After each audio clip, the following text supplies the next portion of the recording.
Ola, son Petronila Daza e pasovos a ler un poema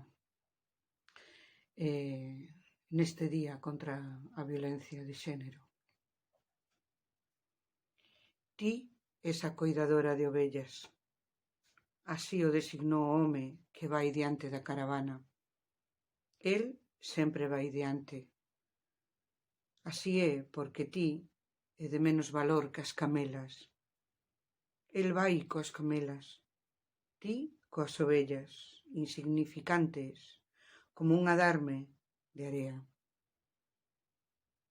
As ovellas son as primeiras en morrer coa calor, deshidratadas e famentas. Despois quizás algunha nena ou neno enfermo. No terceiro lugar pode ser ti, muller.